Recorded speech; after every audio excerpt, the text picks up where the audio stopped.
Lição número 1262. Bismillahirrahmanirrahim. Alhamdulillahi Rabbil Alamin. Wa usalli wa usallim ala Rasulillahi sallallahu alayhi wa sallam wa ala alihi wa ashabihi ajma'in. Azka salatan wa atamma taslim. Wa ba'd. باب في المرأة ترى القدرة والصفرة بعد الطهر. وبسند المتصل منا إلى الإمام أبي داود سليمان بن الأشعث السجستاني رحمه الله قال: حدثنا موسى بن إسماعيل قال أخبرنا حماد عن قتادة عن أم الهذيل عن أم عطية رضي الله عنها وعنهم، وكانت بايعت النبي صلى الله عليه وسلم قالت: كنا لا نعد القدرة والصفرة بعد الطهر شيئا. Estimados irmãos e irmãs, Assalamu alaikum wa rahmatullahi wa barakatuh. Na sequência dos ahadiths de Sunan Abi Dawud que vínhamos mencionando, é verdade que falamos na lição passada acerca de virtude de Salat e Salam. Hoje vamos dar continuidade à nossa sequência do fiqh e vamos falar concretamente acerca da posição do Sharia no que concerne a algo que sai da mulher após o seu período menstrual, após os seus dias do período menstrual, e ela já se purifica e ela depara que depois tem alguma substância que sai amarelado ou acastanhado. Qual é a regra dessa substância? Se é considerado de período menstrual, de menstruação, ou tem uma outra classificação? Vamos falar disso, acontece muito no Ramadã. As nossas irmãs querem saber se podem continuar de jejum ou não, por aí em diante. É verdade que daqui a umas lições nós vamos interromper esta sequência para começarmos a falar acerca de regras, de masails relacionados ao jejum do Ramadã e aspectos até introdutórios no que concerne a prescrição do jejum do Ramadã. Portanto, hoje, nesta lição, vamos já perceber. Temos aqui o hadith da Atiyah radiyallahu anha.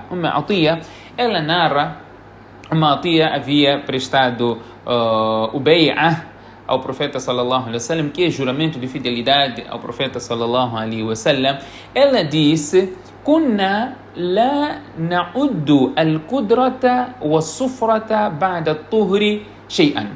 Nós não considerávamos algo que saía de nós, se fosse acastanhado ou amarelado depois da nossa purificação, nós não considerávamos isso de nada. Portanto, não tinha relevância após a nossa purificação, não era algo que nos alarmava no que concerne a nossa purificação. Quer aqui significar esta passagem, quer dizer que a nossa primeira percepção que não interfere na nossa purificação. Obviamente, esta é a percepção. Nós vamos encontrar agora o que o Sharia efetivamente menciona, o que é aquela que é a posição dos nossos ulama, não é? Os nossos sábios, os nossos eruditos, não é? No que concerne a esta substância que sai da mulher depois de terminar o seu período menstrual. Nós vamos encontrar aqui vários ulama a trazer os seus pareceres no que concerne a esta questão.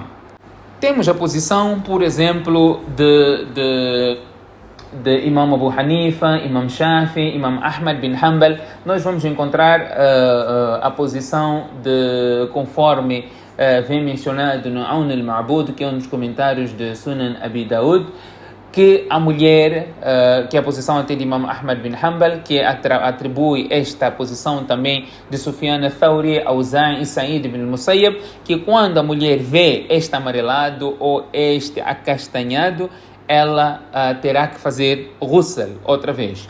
Imam Abu Hanifa e Imam Shafi são de opinião que se este amarelado, esta substância amarelada, esta substância castanhada que sai da mulher após a purificação, terminou o seu período menstrual, tem essa substância a sair. Portanto, Imam Shafi e Imam Abu Hanifa são de parecer que não será considerado de período menstrual. A única coisa que eles levam e chamam a atenção é olhar para o seu período máximo. Se esta substância saiu dentro dos 10 dias, desde o início do seu período menstrual, saiu depois do 10º dia, Imam Abu Hanifa não considera isso como algo. Portanto, ela simplesmente vai se limpar e ela continua a fazer salat normalmente. É considerado como se fosse uma hemorragia. Imam Shafi também considera a mesma coisa, a única diferença Imam Shafi é nos seus dias de período menstrual. Imam Shafi, o período máximo do período menstrual são 15 dias, portanto, para o Imam Shafi deverá existir esse intervalo desde o primeiro dia da menstruação até o 15º dia. Se sair depois do 15º dia, portanto, será considerado como hemorragia, não irá atrapalhar nada. Agora, fica aqui aquela questão que a mulher, por exemplo, tem um hábito fixo, não é? De ter dias fixos do seu período menstrual, por exemplo, são 5 dias. É o hábito desta mulher, constantemente, são 5 dias. E no 6º dia ela purifica-se e está a fazer o salat. Mas se esta substância sai, por exemplo, no 9º dia, no 10º dia, portanto, aqui nós podemos considerar como se fosse uma hemorragia, porque o hábito dela é normalmente 5 dias. Então, ela vai simplesmente limpar e continuar com o seu salat normalmente. Portanto, voltamos aqui aos princípios das escolas. Imam Abu Hanifa, o seu período menstrual máximo, são 10 dias, não pode passar 10 dias, enquanto que Imam Shafi são 15 dias. A posição dos dois imãos é a mesma. Se esta substância amarelada ou acastanhada sair depois do período máximo, então é considerada como hemorragia, não impede nada. Mas se estiver dentro do período, portanto, poderá ser considerado como período menstrual. Portanto, ao terminar outra vez, terá que fazer o banho. Portanto, esta é a posição dos imãos no que concerne ao que sai da mulher, do corpo da mulher, após terminar o seu período menstrual. Portanto, isso não impede, obviamente, de acordo com a classificação que nós aqui mencionamos, não impede dela fazer salat, dela fazer jejum, de se envolver com o seu esposo, não impede de jeito algum quando se tratar de hemorragia.